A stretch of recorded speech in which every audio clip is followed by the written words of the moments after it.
ब्रह्म ज्ञानी दी प्यारियो ब्रह्म ज्ञानी जाने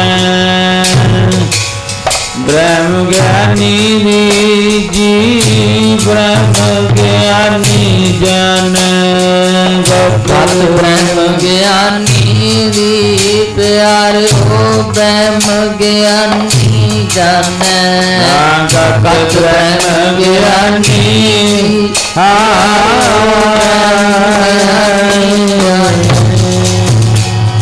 ब्रह्म ज्ञानी जी प्यारियो ब्रह्म ज्ञानी जाने गत ब्रह्म ज्ञानी जी प्यारियो ब्रह्म ज्ञानी जाने ब्रह्म ज्ञानी जी प्यारो ब्रह्म ज्ञानी जाने ब्रह्म ज्ञानी जी प्यारो ब्रह्म ज्ञानी जाने ब्रह्म ज्ञानी जी प्यारो ब्रह्म ज्ञानी जाने गत ब्रह्म ज्ञानी जी प्यारो ब्रह्म ज्ञानी जाने गत ब्रह्म ज्ञानी जी प्यारो ब्रह्म ज्ञानी जाने गत ब्रह्म ज्ञानी जी प्यारो ब्रह्म ज्ञानी जाने ब्रह्म ज्ञानी जाने जी ब्रह्म ज्ञानी जाने गत ब्रह्म ज्ञानी जाने गत ब्रह्म ज्ञानी जाने ब्रह्म ज्ञानी जाने गत ब्रह्म ज्ञानी जाने ब्रह्म ज्ञानी जाने ब्रह्म ज्ञानी जाने जी गत ब्रह्म ज्ञानी जाने ब्रह्म ज्ञानी जाने ब्रह्म ज्ञानी जाने ब्रह्म ज्ञानी जाने ब्रह्म ज्ञानी जी प्यारो ब्रह्म ज्ञानी जाने गत ब्रह्म ज्ञानी जी प्यारो ब्रह्म ज्ञानी जाने ब्रह्म ज्ञानी जी प्यारो ब्रह्म ज्ञानी जाने गत ब्रह्म ज्ञानी जी प्यारो ब्रह्म ज्ञानी जाने गत ब्रह्म ज्ञानी जी प्यारो ब्रह्म ज्ञानी जाने गत ब्रह्म ज्ञानी जी प्यारो ब्रह्म ज्ञानी जाने ब्रह्म ज्ञानी की गत ब्रह्म ज्ञानी जाने ब्रह्म ज्ञानी को खोजै महेश्वर नानक ब्रह्म ज्ञानी आप परमेश्वर परम ते सत्कारयोग गुरां की साजी नबाजी साध संगत जी ਅੰਮ੍ਰਿਤ ਵੇਲੇ ਗੁਰਚਰਨਾਂ ਦੇ ਵਿੱਚ ਲਾਹਾ ਲੈਣ ਵਾਸਤੇ ਅੰਮ੍ਰਿਤਮਈ ਬਾਣੀ ਅੰਮ੍ਰਿਤ ਬਾਣੀ ਹਰ ਹਰ ਤੇਰੀ ਸੁਣ ਸੁਣ ਹੋਵੇ ਪਰਮਗਤ ਮੇਰੀ ਉਸ ਅੰਮ੍ਰਿਤਮਈ ਬਾਣੀ ਦੇ ਨਾਲ ਜਿਹੜੀ ਬਾਣੀ ਸਾਡੇ ਗੁਰੂ ਤੇ ਪੀਰਾਂ ਦੀ ਰਚੀ ਹੋਈ ਹੈ ਜਿਹੜੀ ਇੱਕ ਨਰੋਲ ਬਾਣੀ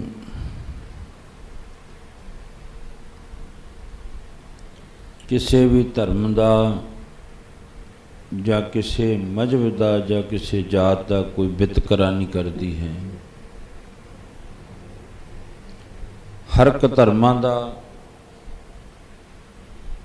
ਸਤਿਕਾਰ ਕਰਦੀ ਹੈ ਬਾਣੀ ਪਰ ਉਹਦੇ ਵਿੱਚ ਉਪਦੇਸ਼ ਬਾਣੀ ਇਹੋ ਹੀ ਦਿੰਦੀ ਹੈ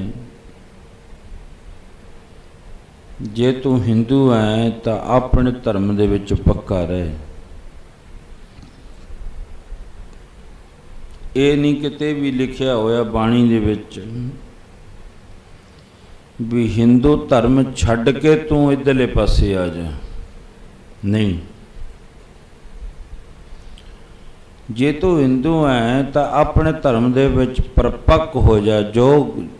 ਜੋ ਵੀ ਤੁਹਾਡੇ ਗੁਰੂਆਂ ਦੇ, ਪੀਰਾਂ ਦੇ, ਵੱਡਿਆਂ ਦੇ ਅੰਮ੍ਰਿਤਮਈ ਵਚਨ ਹੈ, ਉਹਨਾਂ ਨੂੰ ਧਾਰਨ ਕਰ ਲੈ ਆਪਣੇ ਹਿਰਦੇ ਵਿੱਚ। ਜੇ ਮੁਸਲਮਾਨ ਹੈ ਤਾਂ ਉਹਨੂੰ ਵੀ ਮਹਾਰਾਜ ਜੀ ਨੇ ਉਪਦੇਸ਼ ਦੇ ਦਿੱਤਾ। ਜੇ ਕੋਈ ਕਰਾਹੇ ਪਿਆ ਹੋਇਆ ਤਾਂ ਸੱਚੇ ਪਾਤਸ਼ਾਹ ਮਹਾਰਾਜ ਜੀ ਨੇ ਕਹਿ ਦਿੱਤਾ ਤੂੰ ਇਹ ਧਰਮ ਦੇ ਵਿੱਚ ਰਹਿ ਕੇ ਕੰਮ ਨਹੀਂ ਕਰ ਸਕਦਾ। ਜੇ ਤੁਹਾਡਾ ਧਰਮ ਇਹ ਇਜਾਜ਼ਤ ਦਿੰਦਾ ਤਾਂ ਕਰ ਲੈ, ਜੇ ਨਹੀਂ ਦਿੰਦਾ ਤਾਂ ਦੇਖ, ਫਿਰ ਸੋਚ ਕੇ ਵੇਖ। ਜੇ ਤੂੰ ਮੁਸਲਮਾਨ ਹੈ, ਮਹਾਰਾਜ ਜੀ ਕਹਿੰਦੇ ਮੁਸਲਮਾਨ ਮੋਮ ਦਿਲ ਹੋਵੇ।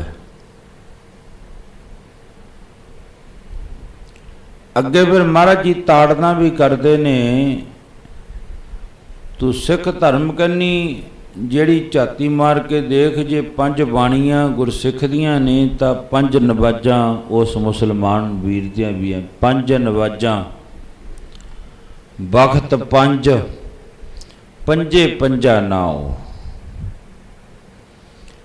ਕਹਿੰਦੇ ਉਸ ਮੁਸਲਮਾਨ ਵੀਰ ਦੀਆਂ ਨਵਾਜ਼ਾਂ ਵੀ 5 ਨੇ। ਆਪਣੇ ਧਰਮ ਦੇ ਵਿੱਚ ਹੈ ਤਾਂ ਪੱਕਾ ਰਹਿ ਆਪਣੇ ਧਰਮ ਦੇ ਵਿੱਚ।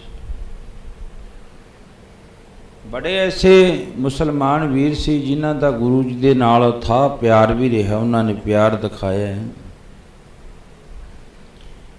ਹੁਣ ਇਹ ਥੋੜੀ ਵੀ ਕੱਲਾ ਔਰੰਗਜ਼ੇਬ ਵੀ ਮਾੜਾ ਹੈ, ਹੋਰ ਬੜੇ ਚੰਗੇ ਵੀ ਬੜੇ ਸੀ। ਪੀਰ ਬੁੱਧੂ ਸ਼ਾਹ ਵਰਗੇ ਬੜੇ ਚੰਗੇ ਸੀ, ਸੰਢੌਰੇ ਦਾ ਪੀਰ, ਗਨੀ ਖਾਂ, ਨਬੀ ਖਾਂ ਬੜੇ ਚੰਗੇ ਸਨ, ਜਿਹੜੇ ਆਪਣੇ ਕੰਧਿਆਂ ਤੇ ਬਿਠਾ ਕੇ ਗੁਰੂ ਗੋਬਿੰਦ ਸਿੰਘ ਮਹਾਰਾਜ ਨੂੰ ਅੱਗੇ ਛੱਡ ਕੇ ਆਏ। ਮਹਾਰਾਜ ਕਹਿਣ ਲੱਗੇ ਜਿਹੜੇ ਧਰਮ ਦੇ ਵਿੱਚ ਹੈ ਤੂੰ ਰਹਿ, ਤੈਨੂੰ ਮੁਬਾਰਕਬਾਦ ਹੈ ਤੇਰੇ ਧਰਮ ਦੀ,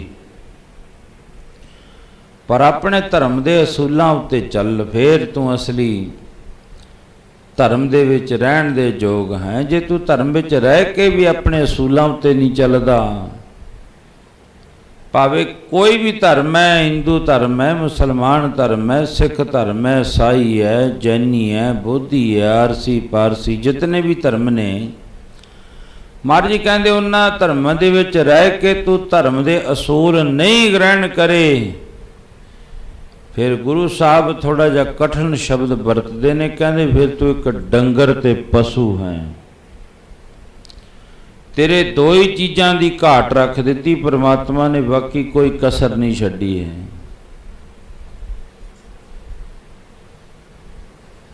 ਫਿਰ ਮਹਾਰਾਜ ਨੂੰ ਪੁੱਛਿਆ ਕਿ ਸੱਚੇ ਪਾਤਸ਼ਾਹ ਉਹ ਕੀ ਕਹਿੰਦੇ? 4 ਪਾਵ 2 ਸਿੰਘ ਮੁਖ ਗੁੰਗ ਤਬ ਕੈਸੇ ਗੁਣ ਗਈ ਹੈ। ਕਹਿੰਦੇ 2 ਸਿੰਘ ਤੇ 1 ਪਿੱਛੇ ਪੂਛ ਲਾਉਣੀ ਪਰਮਾਤਮਾ ਭੁੱਲ ਗਿਆ, ਬਾਕੀ ਡੰਗਰ ਤੇ ਪਸ਼ੂਆਂ ਦੇ ਵਿੱਚ ਤੇਰਾ ਕੋਈ ਫਰਕ ਨਹੀਂ ਹੈ। ਕਹਿਣ ਤੋਂ ਭਾਵ ਜਿਹੜਾ ਵੀ ਧਰਮ ਹੈ ਮਹਾਰਾਜ ਉਸ ਧਰਮ ਦੇ ਵਿੱਚ ਸੰਬੋਧਨ ਕਰਕੇ ਸਮਝਾਉਣਾ ਕਰਦੇ ਹਨ। ਆਪਣੇ ਗੁਰੂ ਤੇ ਇੰਨਾ ਭਰੋਸਾ, ਇੰਨਾ ਵਿਸ਼ਵਾਸ ਬੱਝ ਲਓ ਬਈ ਆਪਣਾ ਗੁਰੂ, ਜਿਸ ਗੁਰੂ ਦੇ ਅਸੀਂ ਸੇਵਕ ਹਾਂ, ਸਾਡਾ ਗੁਰੂ ਇੰਨਾ ਖੁਸ਼ ਹੋ ਜਾਵੇ। ਸਾਡੇ ਹਿੰਦੁਸਤਾਨ ਦੀ ਧਰਮ ਦੀ ਧਰਤੀ ਦੇ ਉੱਤੇ ਇੱਕ ਬੁੱਧ ਧਰਮ ਚੱਲਦਾ ਹੈ। ਬੁੱਧ, ਮਹਾਤਮਾ ਬੁੱਧ ਕਰਕੇ ਉਹਨੂੰ ਜਾਣਿਆ ਜਾਂਦਾ ਹੈ। ਜਿਸ ਮਹਾਤਮਾ ਬੁੱਧ ਨੇ ਬੜੀ ਭਗਤੀ ਕਰੀ, ਪਰਮਾਤਮਾ ਦੀ ਬੰਦਗੀ ਕਰੀ,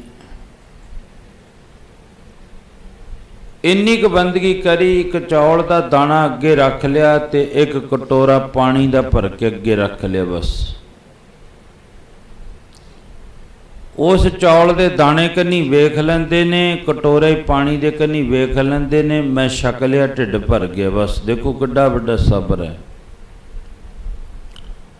12 ਸਾਲ ਬੈਠੇ ਭਗਤੀ ਕਰੀ ਗਏ, ਨਾਲੇ ਤਾਂ ਧਿਆਨ ਉੱਥੇ ਟਿਕਿਆ ਰਿਹਾ ਤੇ ਨਾਲੇ ਮਨ ਵਿੱਚ ਇਹ ਆ ਗਿਆ ਵੀ ਮੈਂ ਚੌਲ ਦਾ ਦਾਣਾ ਖਾ ਲਿਆ। ਬੁੱਧ ਧਰਮ ਪਰਮਾਤਮਾ ਦੇ ਪਿਆਰੇ ਮਹਾਤਮਾ ਬੁੱਧ ਜੀ 12 ਸਾਲਾਂ ਬਾਅਦ ਉੱਠ ਕੇ ਕਹਿਣ ਲੱਗੇ ਯਾਰ ਪਰਮਾਤਮਾ ਤਾਂ ਮਿਲੇ ਹੀ ਨਹੀਂ ਹੈ, ਜੇ ਹੁੰਦਾ ਤਾਂ ਮਿਲਦਾ, ਕੁਛ ਨਹੀਂ, ਐਵੇਂ ਬਣਾਈਆਂ ਹੋਈਆਂ ਗੱਲਾਂ ਨੇ। ਇਹ ਕਹਿ ਦਿੱਤਾ ਬੁੱਧ ਜੀ ਨੇ। ਤੇ ਉਸੇ ਵਕਤ ਪਰਮਾਤਮਾ ਪ੍ਰਗਟ ਹੋ ਗਿਆ। ਪ੍ਰਗਟ ਹੋ ਕੇ ਮਹਾਤਮਾ ਬੁੱਧ ਨੂੰ ਆਪਣੇ ਕਲਾਵੇ ਵਿੱਚ ਲੈ ਲਿਆ। ਕਹਿਣ ਲੱਗੇ ਬਸ ਆਹੀ ਤਾਂ ਕਹਾਉਣਾ ਸੀ ਵੀ ਕੁਛ ਨਹੀਂ ਹੈ ਇੱਥੇ, ਮਨੁੱਖ ਦਾ ਕੁਛ ਨਹੀਂ, ਜੋ ਕੁਛ ਹੈ ਤੋ ਸੋ ਤੇਰਾ। ਜਦੋਂ ਤੱਕ ਕਹਿਤਾ ਕੁਛ ਨਹੀਂ ਹੈ ਬਸ ਫਿਰ ਪਰਮਾਤਮਾ ਆਉਂਦਾ ਹੈ। ਜਦੋਂ ਮਨੁੱਖ ਕਹੀ ਜਾਂਦਾ ਮੈਨੂੰ ਮੇਰੇ ਭਰਾ ਦਾ ਆਸਰਾ, ਮੈਨੂੰ ਮੇਰੇ ਬਾਹਰ ਬੈਠੇ ਰਿਸ਼ਤੇਦਾਰ ਦਾ ਆਸਰਾ, ਮੈਨੂੰ ਉਹਦਾ ਆਸਰਾ, ਮਰਜੀ ਕਹਿਣ ਲੱਗੇ ਤੂੰ ਅਜੇ ਕਿਹਾ ਹੀ ਨਹੀਂ ਵੀ ਮੈਨੂੰ ਰੱਬ ਦਾ ਵੀ ਆਸਰਾ ਹੈ।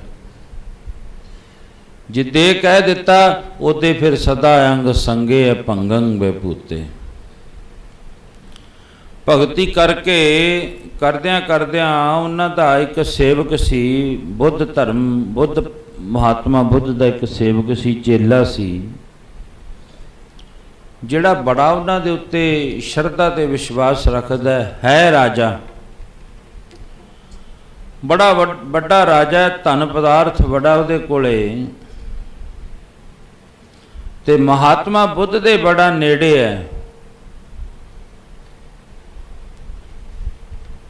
ਤੇ ਉਹਦੀ ਸ਼ਰਧਾ ਤੇ ਭਾਵਨਾ ਵੇਖ ਕੇ ਬੁੱਧ ਧਰਮ ਨੇ ਇੱਕ ਫਿਰ ਮੋਹਰ ਤਿਆਰ ਕਰੀ। ਮੋਹਰ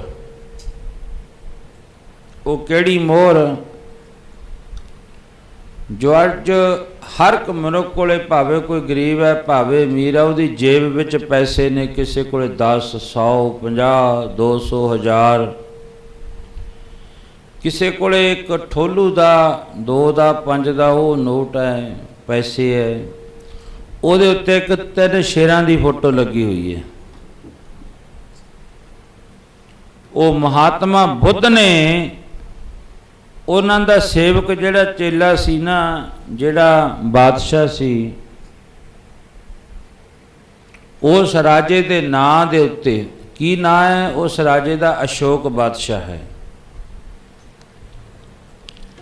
ਅਸ਼ੋਕ ਬਾਦਸ਼ਾਹ ਦੇ ਨਾਂ ਦੇ ਉੱਤੇ ਮਹਾਤਮਾ ਬੁੱਧ ਨੇ ਇਹ 3 ਸ਼ੇਰਾਂ ਦੀ ਜਿਹੜੀ ਮੋਹਰ ਹੈ ਨਾ, ਰੁਪਈਆਂ ਦੇ ਉੱਤੇ ਲੱਗੀ ਹੈ, ਮਹਾਤਮਾ ਬੁੱਧ ਨੇ ਉਸ ਰਾਜੇ ਦੀ ਯਾਦ ਵਿੱਚ ਜਾਂ ਉਹਦੇ ਪਿਆਰ ਦੇ ਵਿੱਚ ਆ ਕੇ ਮੋਹਰ ਬਣਾਈ, ਜਿਹੜੀ ਅੱਜ ਨੋਟਾਂ ਦੇ ਉੱਤੇ ਲੱਗੀ ਹੋਈ ਹੈ।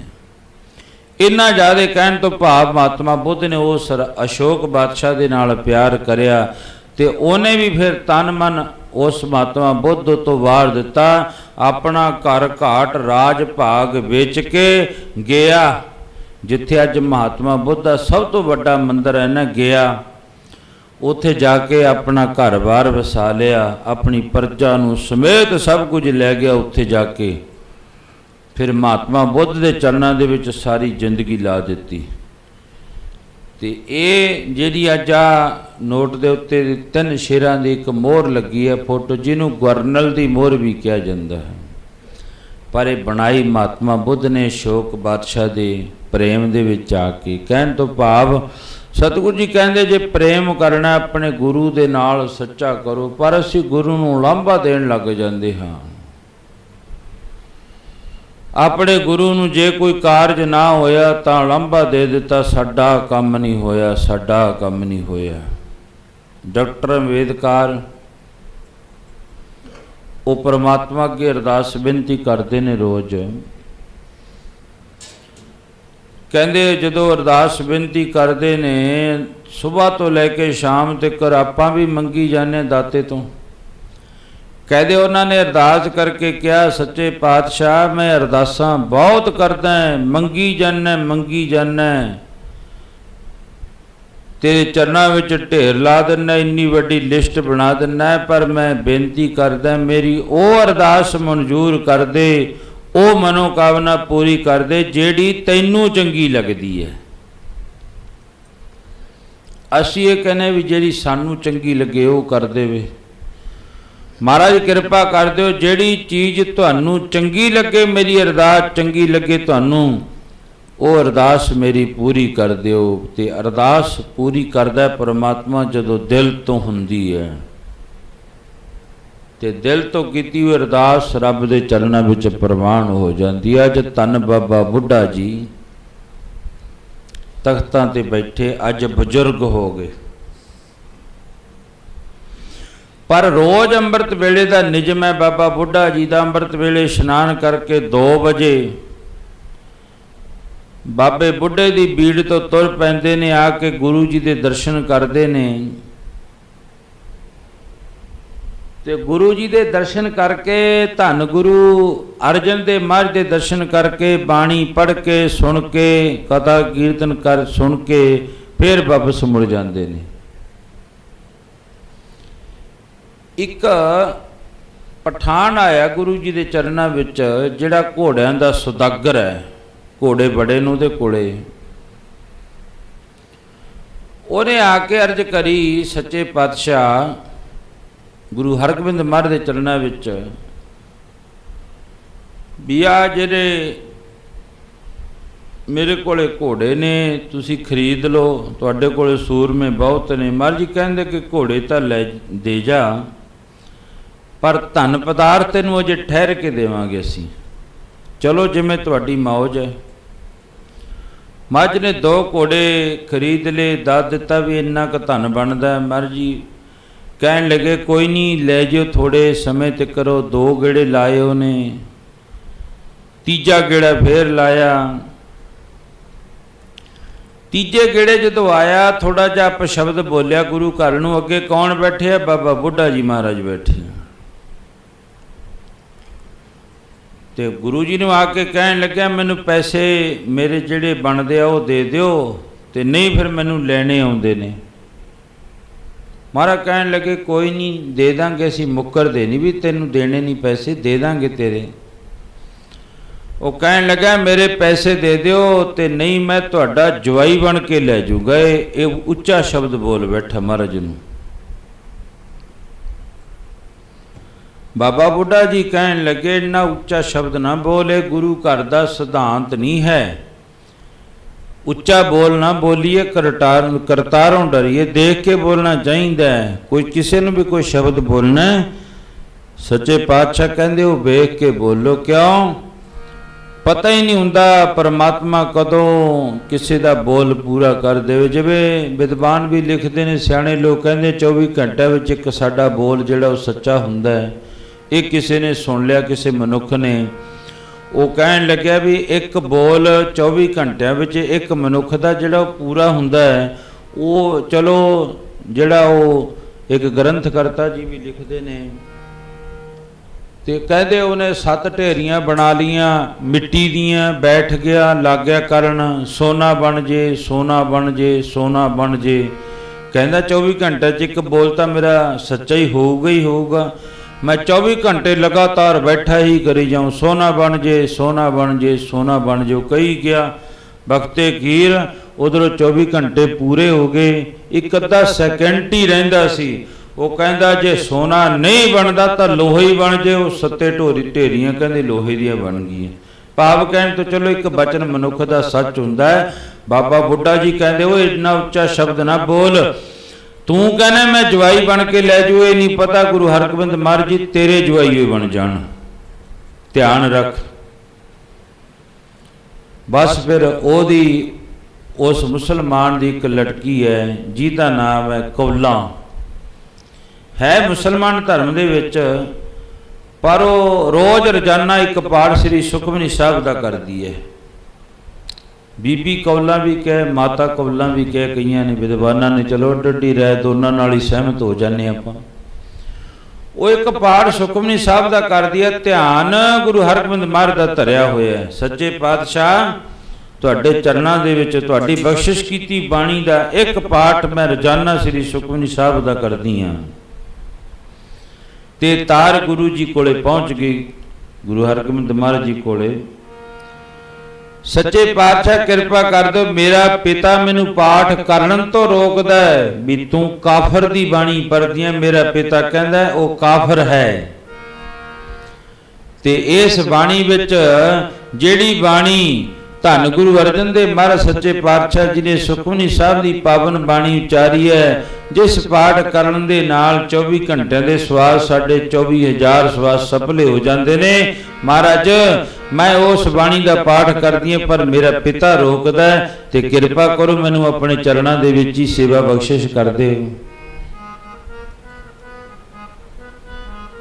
ਤੇ ਧੰਨ ਗੁਰੂ ਹਰਗੋਬਿੰਦ ਮਹਾਰਾਜ ਸੱਚੇ ਪਾਤਸ਼ਾਹ ਕੋਲੇ ਇਹ ਤਾਰ ਪਹੁੰਚ ਗਈ, ਜਿਹਨੂੰ ਬੜੇ ਪਿਆਰ ਵਿੱਚ ਆ ਕੇ ਮਹਾਰਾਜ ਜੀ ਲਿਖਦੇ ਨੇ, ਕਹਿੰਦੇ ਸੱਚੇ ਦਿਲੋਂ ਮੈਂ ਅਰਦਾਸ ਤੇ ਬੋਲ ਰਿਹਾ, ਅਰਦਾਸ ਦੇ ਬੋਲ, ਅਰਦਾਸ ਗੁਰੂ ਦੇ ਚਰਨਾਂ ਵਿੱਚ ਭਾਵਨਾ ਤੇ ਸ਼ਰਧਾ ਅਨੁਸਾਰ ਕਰੋ। ਤੇ ਸੱਚੇ ਪਾਤਸ਼ਾਹ ਮਹਾਰਾਜ ਜੀ ਕਹਿੰਦੇ ਪ੍ਰਵਾਨ ਹੋ ਜਾਂਦੀ ਹੈ। ਕਿਵੇਂ?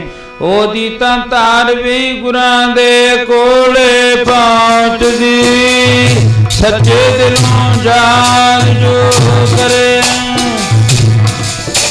ਤਾਰ ਤਾਂ ਗੁਰਾਂ ਦੇ ਕੋਲੇ ਪਹੁੰਚਦੀ, ਸੱਚੇ ਦਿਲੋਂ ਜਾਗ ਜੋ ਕਰੇ। ਉਹਦੀ ਤਾਰ ਗੁਰਾਂ ਦੇ ਕੋਲੇ ਪਹੁੰਚਦੀ, ਸੱਚੇ ਦਿਲੋਂ ਜਾਗ ਜੋ ਕਰੇ। ਉਹਦੀ ਤਾਰ ਗੁਰਾਂ ਦੇ ਕੋਲੇ ਪਹੁੰਚਦੀ, ਸੱਚੇ ਦਿਲੋਂ ਜਾਗ ਜੋ ਕਰੇ। ਉਹਦੀ ਤਾਰ ਗੁਰਾਂ ਦੇ ਕੋਲੇ ਪਹੁੰਚਦੀ, ਸੱਚੇ ਦਿਲੋਂ ਯਾਦ ਜੋ ਕਰੇ। ਉਹਦੀ ਤਾਰ ਗੁਰਾਂ ਦੇ ਕੋਲੇ ਪਹੁੰਚਦੀ, ਸੱਚੇ ਦਿਲੋਂ ਯਾਦ ਜੋ ਕਰੇ। ਗੁਰੂ ਹਰਗੋਬਿੰਦ ਮਹਾਰਾਜ ਨੇ ਸੰਦੇਸ਼ਾ ਭੇਜ ਦਿੱਤਾ। ਫਿਰ ਘੋੜੇ ਤੇ ਸਵਾਰ ਹੋ ਕੇ ਮਹਾਰਾਜ ਜੀ ਗਏ। ਅੱਗੇ ਰਾਤ ਦਾ ਸਮਾਂ, ਉਹ ਬੀਬੀ ਕਮਲਾਂ ਬਾਰ ਵਿੱਚ ਖੜੀ ਹੈ। ਸੱਚੇ ਪਾਤਸ਼ਾਹ ਮਹਾਰਾਜ ਜੀ ਘੋੜੇ ਤੇ ਗਏ, ਸਵਾਰ ਹੋਏ ਤੇ ਉਸ ਮਾਤਾ ਕਮਲਾਂ ਨੂੰ ਘੋੜੇ ਤੇ ਬਿਠਾ ਲਿਆਏ। ਬੀਬੀ ਕਮਲਾਂ ਨੂੰ ਘੋੜੇ ਤੇ ਮਹਾਰਾਜ ਜੀ ਬਿਠਾ ਲਿਆਏ। ਅੰਮ੍ਰਿਤਸਰ ਦੀ ਧਰਤੀ ਤੇ ਲਿਆਂਦਾ, ਲਿਆ ਕੇ ਉਹਦੀ ਬਾਹਰਲੇ ਪਾਸੇ ਇੱਕ ਕੁਟੀਆ ਬਣਾ ਦਿੱਤੀ, ਬਾਹਰਲੇ ਪਾਸੇ। ਬਸ ਉਹ ਸੁਖਮਨੀ ਸਾਹਿਬ ਦੇ ਪਾਠ ਵਿੱਚ ਮਗਨ ਹੈ। ਬ੍ਰਹਮ ਗਿਆਨੀ ਕੀ ਗਤ ਬ੍ਰਹਮ ਗਿਆਨੀ ਜਾਣੈ। ਉਹ ਬਾਣੀ ਪੜ੍ਹੀ ਜਾਂਦੀ ਹੈ। ਇੱਧਰ ਸਿੱਖਾਂ ਦੇ ਵਿੱਚ ਵੀ ਸਾਰੇ ਰੋਸ ਪੈਦਾ ਹੋ ਗਿਆ ਮਨ ਵਿੱਚ। ਹੈ ਸਿੱਖ ਧਰਮ ਦੇ ਵਿੱਚੋਂ ਗੁਰੂ ਨਾਨਕ ਦੀ ਜੋਤ ਹੈ। ਇੱਕ ਮੁਸਲਮਾਨਾਂ ਦੀ ਲੜਕੀ ਕੌਲਾਂ ਨੂੰ ਮਹਾਰਾਜ ਜੀ ਲੈ ਕੇ ਆ ਗਏ ਤੇ ਉਹ ਛੰਨ ਵਿੱਚ ਬੈਠ ਕੇ ਗੁਰਬਾਣੀ ਜਿੱਥੇ ਉਹ ਪੜ੍ਹਦੀ ਹੈ ਉੱਥੇ ਮਹਾਰਾਜ ਜੀ ਉਹਨੂੰ ਅਰਥ ਸਮਝਾਉਂਦੇ ਨੇ। ਤੇ ਬਹੁਤੇ ਸਿੱਖ ਨੇ ਜਿਹੜੇ ਸ਼ੰਕਾਵਾਦੀ ਨੇ, ਬਾਬਾ ਬੁੱਢਾ ਜੀ ਕੋਲੇ ਵੀ ਇਹ ਗੱਲ ਕਰੀ ਵੀ ਮਹਾਰਾਜ ਜੀ ਨੇ ਇਹ ਗੱਲ ਕੀ ਕੀਤੀ, ਇੱਕ ਲੜਕੀ ਜਿਹੜੀ ਮੁਸਲਮਾਨਾਂ ਦੀ ਲਿਆਂਦੀ। ਬਾਬਾ ਬੁੱਢਾ ਜੀ ਕਹਿੰਦੇ ਉਹ ਗੁਰੂ ਨਾਨਕ ਦੀ ਜੋਤ ਹੈ, ਇਹਦੇ ਉੱਤੇ ਕੋਈ ਸ਼ੰਕਾ ਨਾ ਕਰੋ, ਇਹਨਾਂ ਦੀ ਮੌਜ ਹੈ, ਇਹ ਭਲੇ ਵਾਸਤੇ ਲੈ ਕੇ ਆਏ। ਬਾਬਾ ਬੁੱਢਾ ਜੀ ਨੂੰ ਪਤਾ ਹੈ। ਹੁਣ ਥੋੜੇ ਸਮੇਂ ਵਿੱਚ ਸੰਦੇਸ਼ਾ ਭੇਜ ਦਿੱਤਾ ਕਾਜੀ ਨੂੰ ਵੀ ਆਪਣੇ ਪੈਸੇ ਲੈ ਜਾ ਕੇ। ਕਾਜੀ ਪੈਸੇ ਲੈਣ ਵਾਸਤੇ ਆ ਗਿਆ। ਮਹਾਰਾਜ ਜੀ ਕਹਿੰਦੇ ਪਹਿਲਾਂ ਇਉਂ ਕਰ, ਪ੍ਰਸ਼ਾਦਾ ਛਕ ਲਾ, ਫਿਰ ਤੈਨੂੰ ਤੇਰੇ ਪੈਸੇ ਦੇ ਦਿੰਨੇ ਆ। ਕਾਜੀ ਪ੍ਰਸ਼ਾਦਾ ਛਕਣ ਲੱਗ ਗਿਆ ਬੈਠ ਕੇ। ਉਹ ਕੌਲਾਂ ਪ੍ਰਸ਼ਾਦਾ ਬਣਾਉਂਦੀ ਹੈ ਤੇ ਮੁੱਖ ਉੱਤੇ ਕੱਪੜਾ ਲਿਆ ਹੋਇਆ ਤੇ ਲਿਆ ਕੇ ਇੱਕ ਪ੍ਰਸ਼ਾਦਾ ਕਾਜੀ ਨੂੰ ਰੱਖ ਜਾਂਦੀ ਹੈ। ਕਾਜੀ ਪ੍ਰਸ਼ਾਦਾ ਛਕਦਾ, 1 2 3 ਛਕਦਾ ਛਕਦਾ ਕਹਿਣ ਲੱਗਿਆ ਇਹੋ ਜਿਹੇ ਪ੍ਰਸ਼ਾਦੇ ਤਾਂ ਮੇਰੀ ਧੀ ਸੀ ਇੱਕ ਕੌਲਾਂ, ਉਹ ਪ੍ਰਸ਼ਾਦੇ ਬਣਾਉਂਦੀ ਸੀ, ਹੋਰ ਨਹੀਂ ਇਹੋ ਜਿਹੇ ਕਿਸੇ ਤੋਂ ਬਣੇ ਹੈ। ਬਾਬਾ ਬੁੱਢਾ ਜੀ ਕੋਲ ਬੈਠਿਆ, ਗੁਰੂ ਹਰਗੋਬਿੰਦ ਮਹਾਰਾਜ ਜੀ ਕੋਲ ਬੈਠੇ, ਚੁੱਪ ਕਰਕੇ ਕੁਛ ਨਾ ਬੋਲੇ। ਅਗਲੀ ਵਾਰੀ ਫੇਰ ਜਦੋਂ ਕੌਲਾਂ ਪ੍ਰਸ਼ਾਦਾ ਰੱਖ ਕੇ ਗਏ, ਉਹ ਕਹਿੰਦਾ ਇੰਨੇ ਸਵਾਦ ਤੇ ਇੰਨੇ ਵਧੀਆ ਪ੍ਰਸ਼ਾਦੇ ਮੇਰੀ ਧੀ ਕੌਲਾਂ ਤੋਂ ਬਿਨਾ ਹੋਰ ਨਹੀਂ ਕੋਈ ਬਣਾ ਸਕਦਾ। ਬਾਬਾ ਬੁੱਢਾ ਜੀ ਕਹਿੰਦੇ ਦੇਖ ਲੈ, ਸ਼ਾਇਦ ਕਿਤੇ ਉਹ ਹੀ ਨਾ ਹੋਵੇ, ਧਿਆਨ ਮਾਰ ਕੇ ਵੇਖ। ਸੱਚਮੁੱਚ ਜਦੋਂ ਦੇਖਿਆ ਉਹ ਉਸ ਕਾਜੀ ਦੀ ਲਟਕੀ ਹੈ। ਧੰਨ ਬਾਬਾ ਬੁੱਢਾ ਜੀ ਕਹਿਣ ਲੱਗੇ ਤੂੰ ਗੁਰੂ ਘਰ ਦੇ ਵਿੱਚ ਆ ਕੇ ਉੱਚੇ ਸ਼ਬਦ ਬੋਲੇ ਸੀ, ਤੈਨੂੰ ਕਿਹਾ ਸੀ ਉੱਚੇ ਬੋਲ ਨਾ ਬੋਲੀਏ ਕਰਤਾਰੋਂ ਡਰੀਏ, ਤੇ ਤੂੰ ਉੱਚੇ ਸ਼ਬਦ ਬੋਲੇ ਸੀ, ਤੈਂ ਕਿਹਾ ਸੀ ਮੈਨੂੰ ਪੈਸੇ ਲੈਣੇ ਆਉਂਦੇ ਨੇ, ਜੇ ਨਹੀਂ ਦਿੰਦੇ ਤੇ ਮੈਂ ਫਿਰ ਤੁਹਾਡਾ ਜਵਾਈ ਬਣ ਕੇ ਪੈਸੇ ਲੈ ਜਾਊਂਗਾ। ਬਾਬਾ ਬੁੱਢਾ ਜੀ ਕਹਿੰਦੇ ਮੈਂ ਤੈਨੂੰ ਕਿਹਾ ਸੀ ਇਹ ਉੱਚਾ ਸ਼ਬਦ ਨਾ ਬੋਲ, ਇਹ ਨਹੀਂ ਪਤਾ ਗੁਰੂ ਹਰਗੋਬਿੰਦ ਮਹਾਰਾਜ ਜੀ ਤੇਰੇ ਹੀ ਕਿਤੇ ਜਵਾਈ ਨਾ ਬਣ ਜਾਣ। ਤੇ ਫਿਰ ਕਾਜੀ ਉੱਚੀ ਉੱਚੀ ਰੋਇਆ। ਚਲੋ ਮਹਾਰਾਜ ਜੀ ਨੇ ਫਿਰ ਪੈਸੇ ਦੇ ਦਿੱਤੇ। ਹੁਣ ਮਾਤਾ ਕੌਲਾਂ ਨੂੰ ਰੋਜ਼ ਗੁਰੂ ਹਰਗੋਬਿੰਦ ਮਹਾਰਾਜ ਸੱਚੇ ਪਾਤਸ਼ਾਹ ਸੁਖਮਨੀ ਸਾਹਿਬ ਦੇ ਅਰਥ ਪੜਾਉਂਦੇ, ਇੱਕ ਬ੍ਰਹਮ ਗਿਆਨ ਦੀ ਦਾਤ ਦੇ ਦਿੱਤੀ, ਬ੍ਰਹਮ ਗਿਆਨ ਦੀ। ਤੇ ਸਾਰੇ ਉਹ ਸ਼ੰਕਾਵਾਦੀ ਲੋਕ ਨੇ ਜਿਹੜੇ ਉਹ ਬੜੀ ਉਲਟ ਭਾਵਨਾ ਦੇ ਨਾਲ ਵੇਖਦੇ ਨੇ। ਗੁਰੂ ਹਰਗੋਬਿੰਦ ਮਹਾਰਾਜ ਜੀ ਨੇ ਇਹ ਨਹੀਂ ਕਰਿਆ, ਉਹਦੀ ਕੁੱਲੀ ਵਿੱਚ ਸਾਰਾ ਦਿਨ ਮਹਾਰਾਜ ਜੀ ਬੈਠੇ ਰਹਿੰਦੇ ਨੇ। ਤੇ ਧੰਨ ਗੁਰੂ ਅਰਜਨ ਦੇਵ ਮਹਾਰਾਜ ਜੀ ਨੇ ਫਿਰ ਇੰਨੀ ਗੁਰੂ ਹਰਗੋਬਿੰਦ ਮਹਾਰਾਜ ਜੀ ਨੇ ਇੰਨੀ ਕੁ ਤਾਕਤ ਦੇ ਦਿੱਤੀ, ਉਹ ਮਾਤਾ ਕੌਲਾਂ ਨੂੰ ਬ੍ਰਹਮ ਗਿਆਨ ਹੋ ਗਿਆ। ਤੇ ਫਿਰ ਗੁਰੂ ਅਰਜਨ ਦੇਵ ਮਹਾਰਾਜ ਜੀ ਦੇ ਸਪੁੱਤਰ ਗੁਰੂ ਹਰਗੋਬਿੰਦ ਮਹਾਰਾਜ ਜੀ ਨੇ ਭਾਵੇਂ ਹਰਮੰਦਰ ਸਾਹਿਬ ਦੀ ਧਰਤੀ ਉੱਤੇ 5 ਸਰੋਵਰ ਨੇ, 5। ਚਲੋ ਇਹ ਭਾਵਨਾ ਹੈ ਆਪੋ ਆਪਣੀ। ਜਦੋਂ ਸੰਤ ਬਾਬਾ ਗੁਰਬਚਨ ਸਿੰਘ ਜੀ ਨੇ ਸਰੀਰ ਛੱਡਿਆ ਨਾ, ਪਿੰਡਰਾਂ ਵਾਲੇ ਮਹਾਂਪੁਰਖ ਸੰਤ ਬਾਬਾ ਗੁਰਬਚਨ ਸਿੰਘ ਜੀ, ਪੋਹ ਦਾ ਮਹੀਨਾ ਸੀ, 5 ਸਰੋਵਰਾਂ ਦੇ ਵਿੱਚ ਇਸ਼ਨਾਨ ਕਰਕੇ ਇੱਕ ਦਿਨ 5 ਸਰੋਵਰਾਂ ਵਿੱਚ ਇਸ਼ਨਾਨ ਕਰਕੇ ਆਪਣੇ ਸਰੀਰ ਦਾ ਪਰਿਤਿਆਗ ਕਰ ਦਿੱਤਾ ਸੀ। ਫਿਰ ਧੰਨ ਗੁਰੂ ਹਰਗੋਬਿੰਦ ਮਹਾਰਾਜ ਜੀ ਨੇ ਉਸ ਮਾਤਾ ਕੌਲਾਂ ਦੇ ਨਾਂ ਤੇ ਇੱਕ ਸਰੋਵਰ ਬਣਾਇਆ। ਜਦੋਂ ਤੁਸੀਂ ਜਾਓਗੇ ਨਾ ਹਰਮੰਦਰ ਸਾਹਿਬ, ਜਿੱਥੇ ਬਾਬਾ ਅਟਲ ਜੀ ਦਾ ਗੁਰਦੁਆਰਾ ਬਣਿਆ, ਜਿਹਨੂੰ ਮਹਾਰਾਜ ਨੇ ਦੇਖਿਆ ਸੀ ਬਾਬਾ ਅਟਲ ਪੱਕੀਆਂ ਪਕਾਈਆਂ ਕੱਲ, ਬੜੀ ਉੱਚੀ ਇਮਾਰਤ ਬਣੀ ਹੋਈ ਹੈ। ਉਸ ਬਾਬੇ ਅਟਲ ਦੇ ਨਾਲ ਹੀ ਉਸ ਮਾਤਾ ਕੌਲਾਂ ਦਾ ਗੁਰਦੁਆਰਾ ਬਣਿਆ। ਉਹ ਸਰੋਵਰ ਬਣਾਇਆ ਗੁਰੂ ਜੀ ਨੇ, ਉਸ ਗੁਰਦੁਆਰੇ ਦਾ ਨਾਮ ਤੇ ਉਸ ਸਰੋਵਰ ਦਾ ਨਾਮ ਗੁਰਦੁਆਰਾ ਕੌਲਸਰ ਰੱਖਿਆ। ਕਹਿੰਦੇ ਜਿਹੜਾ ਵੀ ਇਹ ਸਰੋਵਰ ਵਿੱਚ ਇਸ਼ਨਾਨ ਕਰੂਗਾ ਉਹਦੀਆਂ ਮਨੋਕਾਮਨਾ ਪੂਰੀਆਂ ਹੋ ਜਾਣਗੀਆਂ ਤੇ ਦੁੱਖ ਤਕਲੀਫਾਂ ਦੂਰ ਹੋ ਜਾਣਗੇ। 5 ਸਰੋਵਰ ਜਿਨ੍ਹਾਂ ਵਿੱਚੋਂ ਮੇਨ ਸਰੋਵਰ ਹੈ ਹਰੀ ਦਾ ਮੰਦਿਰ, ਜਿੱਥੇ ਹਰ ਵਕਤ ਬਾਣੀ ਦਾ ਜਾਪ ਤਾਂ ਉੱਥੇ ਹਰ ਵਕਤ ਹੀ ਹੋਈ ਜਾਂਦਾ। ਪਰ ਉਹ ਸਰੋਵਰ ਦੇ ਵਿੱਚ ਜਿੱਥੇ ਗੁਰਦੁਆਰਾ ਬਣਿਆ ਹੋਇਆ ਹੈ ਸ਼੍ਰੀ ਹਰਮੰਦਰ ਸਾਹਿਬ, ਅਕਾਲ ਤਖਤ ਸਾਹਿਬ ਦੇ ਸਾਹਮਣੇ ਭਗਤੀ ਤੇ ਸ਼ਕਤੀ ਦਾ ਸੁਮੇਲ, ਇੱਕ ਪਾਸੇ ਭਗਤੀ ਇੱਕ ਪਾਸੇ ਸ਼ਕਤੀ। ਤੇ ਉਹ ਧੰਨ ਗੁਰੂ ਅਰਜਨ ਦੇਵ ਮਹਾਰਾਜ ਨੇ ਹਰਮੰਦਰ ਸਾਹਿਬ ਬਣਾਇਆ ਤੇ ਗੁਰੂ ਹਰਗੋਬਿੰਦ ਮਹਾਰਾਜ ਨੇ ਅਕਾਲ ਤਖਤ ਸਾਹਿਬ ਬਣਾਇਆ। ਤੇ ਜਿੱਥੇ ਮਹਾਰਾਜ ਜੀ ਕਹਿਣ ਲੱਗੇ ਸਿੱਖ ਦੇ ਵਿੱਚ ਸ਼ਕਤੀ ਹੈ, ਬਾਣੀ ਪੜ੍ਹ ਕੇ ਭਗਤੀ ਹੈ, ਤੇ ਉੱਥੇ ਉੱਥੇ ਨਾਲ ਨਾਲ ਰਾਜਨੀਤੀ ਹੋਣੀ ਵੀ ਅਤੀ ਜ਼ਰੂਰੀ ਹੈ। ਸਿੱਖ ਕੋਲੇ ਰਾਜਨੀਤੀ ਵੀ ਹੈ, ਪਰ ਉੱਥੇ ਮਹਾਰਾਜ ਜੀ ਨੇ ਵਰ ਦਿੱਤਾ ਸੀ ਜਿਹੜੀ ਰਾਜਨੀਤੀ ਹੈ ਨਾ ਉਹ ਸਾਡੇ ਪੈਰ ਦੀ ਜੁੱਤੀ ਹੈ, ਧਰਮ ਸਾਡੇ ਸਿਰ ਦਾ ਤਾਜ ਹੈ। ਪਰ ਅੱਜ ਕੰਮ ਉਲਟ ਹੋ ਗਿਆ। ਜਿਹੜਾ ਸਾਡੇ ਪੈਰ ਦੀ ਜੁੱਤੀ ਸੀ ਉਹ ਸਿਰ ਉੱਤੇ ਰੱਖ ਲਈ, ਧਰਮ ਸਿਰ ਦਾ ਤਾਜ ਸੀ ਉਹ ਅਸੀਂ ਪੈਰਾਂ ਵਿੱਚ ਰੋਲ ਦਿੱਤਾ। ਅੱਜ ਦੇਖੋ ਥਾਂ ਥਾਂ ਤੇ ਕੀ ਕੁਝ ਹੋ ਰਿਹਾ ਹੈ। ਇਹ ਧਰਮ ਤੋਂ ਦੂਰ ਹੋ ਕੇ ਗੱਲ ਹੈ ਨਾ, ਕਿਉਂਕਿ ਕਲਯੁਗ ਅੱਜ ਇੰਨਾ ਕੁ ਹੋ ਗਿਆ, ਲੋਕ ਗੁਰੂ ਤੋਂ ਦੂਰ ਹੋ ਗਏ, ਲੋਕ ਆਪਣੇ ਭੈਣ ਭਰਾ ਤੋਂ ਦੂਰ ਹੋ ਗਏ, ਲੋਕ ਇੱਕ ਅੱਜ ਫਾਰਮੈਲਿਟੀਆਂ ਕਰਨ ਵਾਸਤੇ ਬਸ ਇੱਕ ਫਾਰਮੈਲਿਟੀ ਕਰ ਦਿੱਤੀ। ਧਰਮ ਤੋਂ ਦੂਰ ਹੋ ਕੇ ਤਾਂ ਇਹ ਇੰਨਾ ਕੁਝ ਹੋ ਰਿਹਾ ਤੇ ਦੁੱਖ ਵੀ ਉਨੇ ਹੀ ਲੋਕ ਪਾ ਰਹੇ ਨੇ। ਅੱਜ ਮਹਾਰਾਜ ਜੀ ਕਹਿੰਦੇ ਧਰਮ ਤੋਂ ਦੂਰ ਹੋ ਕੇ, ਗੁਰੂ ਤੋਂ ਦੂਰ ਹੋ ਕੇ ਫਿਰ ਦੁਨੀਆ ਦੇ ਲੋਕ ਦੁੱਖ ਪਾਉਂਦੇ ਨੇ।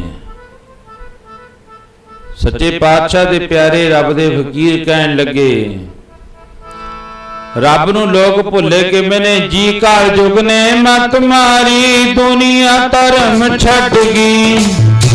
ਕਾਲ ਜੁਗ ਨੇ ਮਤ ਮਾਰੀ, ਦੁਨੀਆ ਧਰਮ ਛੱਡ ਗਈ। ਕਾਲ ਜੁਗ ਨੇ ਮਤ ਮਾਰੀ, ਦੁਨੀਆ ਧਰਮ ਛੱਡ ਗਈ। ਕਾਲ ਜੁਗ ਨੇ ਮਤ ਮਾਰੀ, ਦੁਨੀਆ ਧਰਮ ਛੱਡ ਗਈ।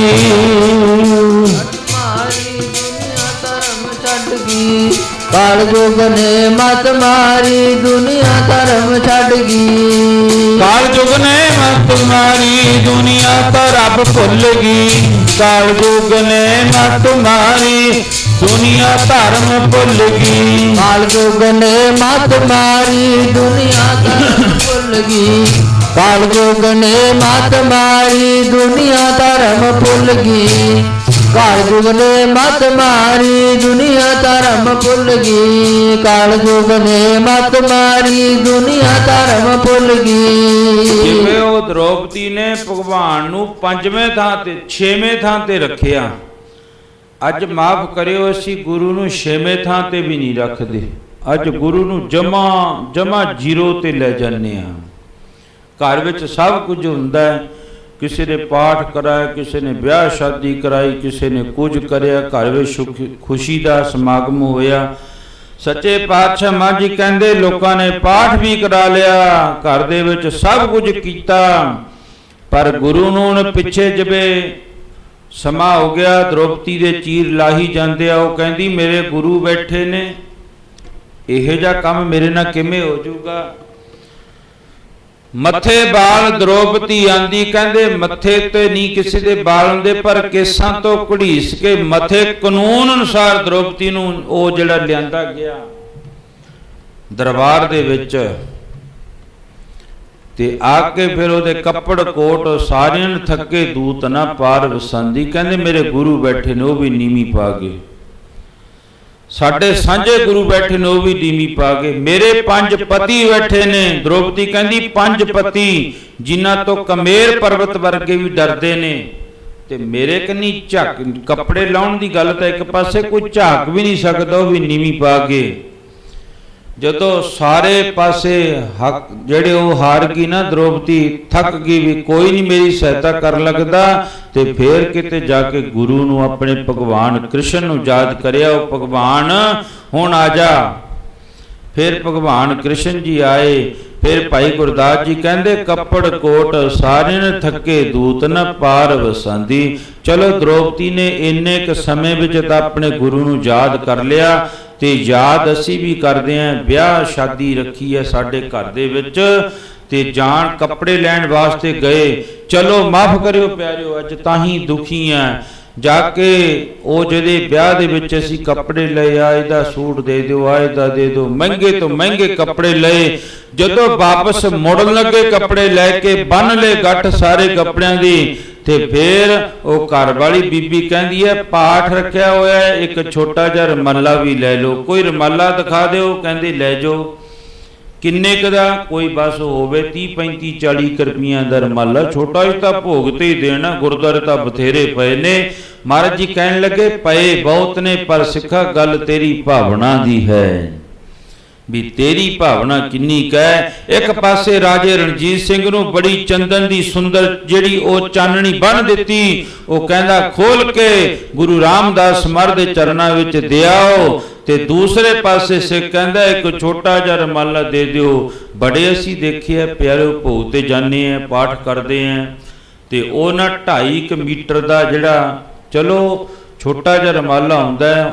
ਪਹਿਲਾਂ ਤਾਂ ਛੋਟੇ ਮੰਜੀ ਸਾਹਿਬ ਹੁੰਦੇ, ਫਿਰ ਜਿਵੇਂ ਜਿਵੇਂ ਜਾਗਰਤੀ ਆਉਂਦੀ ਰਹੀ ਵੀ 5 ਫੁੱਟ ਦੇ ਮੰਜੀ ਸਾਹਿਬ ਉੱਤੇ ਗੁਰੂ ਸਾਹਿਬ ਜਿਹੜੇ ਪ੍ਰਕਾਸ਼ ਹੁੰਦੇ ਆ।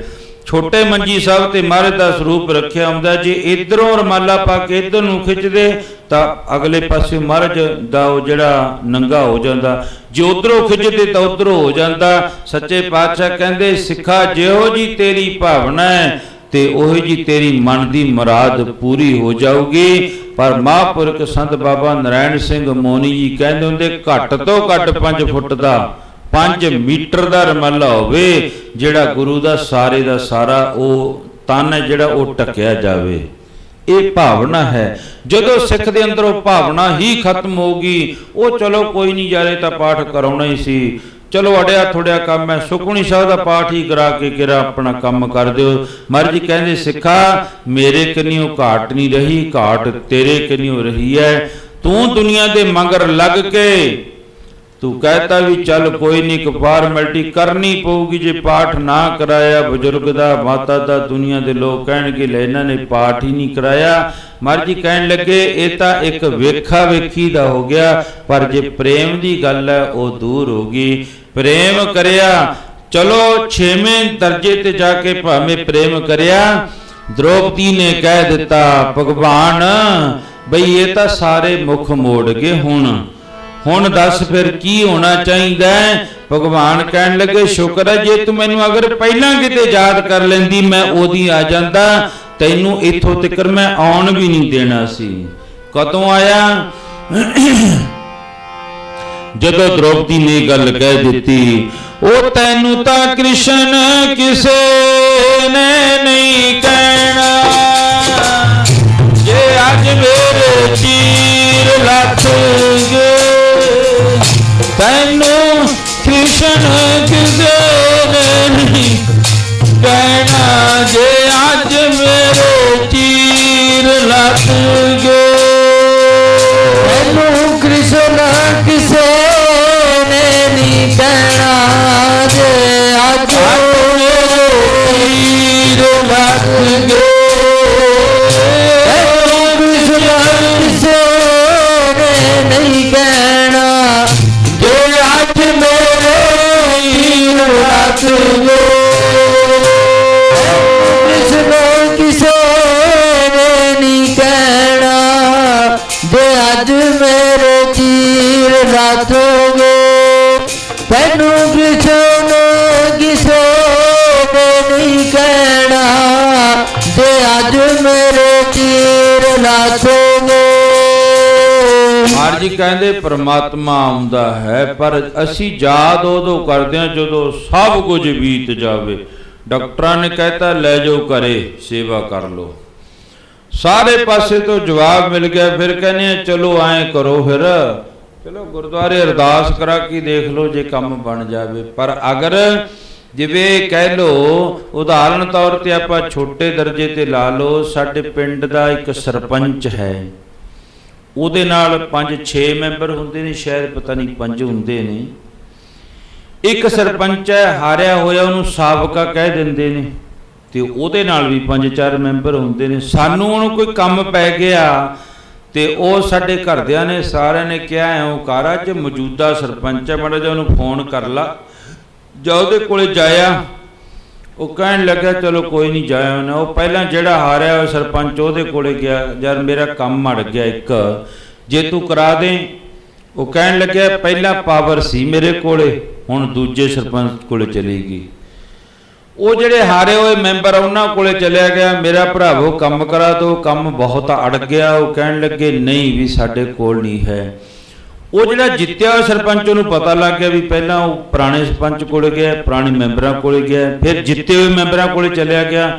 ਉਹ ਕਹਿਣ ਲੱਗੇ ਸਰਪੰਚ ਕੋਲੇ ਜਾ, ਤੇਰਾ ਕੰਮ 1 ਮਿੰਟ 'ਚ ਹੀ ਹੋ ਜਾਊਗਾ, ਕੋਈ ਬਾਹਲੀ ਖਾਸ ਗੱਲ ਨਹੀਂ ਹੈ। ਸਾਰੇ ਮੈਂਬਰਾਂ ਕੋਲੇ ਜਾ ਕੇ ਬਗਤੇ ਖੀਰ ਦੂਜੇ ਤੀਜੇ ਦਿਨ ਜਿੱਤੇ ਹੋਏ ਸਰਪੰਚ ਦੇ ਬਾਹਰ 'ਚ ਜਾ ਕੇ ਖੜ ਗਿਆ। ਕਹਿੰਦਾ ਭਰਾਵਾ ਕੰਮ ਹੋ ਗਿਆ। ਕਹਿੰਦਾ ਜਿਨ੍ਹਾਂ ਕੋਲੇ ਪਹਿਲਾਂ ਗਿਆ ਸੀ ਜਾ ਉਹੀ ਕਰਾਉਣਗੇ ਤੇਰਾ ਕੰਮ।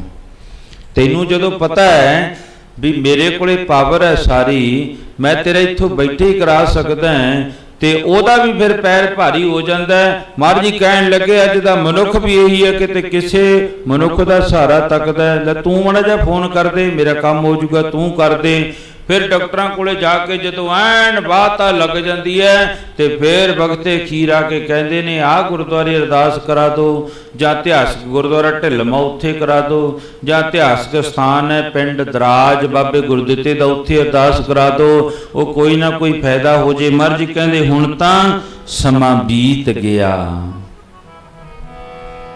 ਜਦੋਂ ਜਮਾ ਬਖਤੇ ਖੀਰ ਆ ਕੇ ਜਮਾ ਹੀ ਤੂੰ 5ਵੇਂ 6ਵੇਂ 10ਵੇਂ ਨੰਬਰ ਤੇ ਗੁਰੂ ਨੂੰ ਸੁੱਟ ਦਿੱਤਾ, ਦੇਖ ਲੋ ਕਰਕੇ ਜੇ ਹੁੰਦਾ ਹੈ।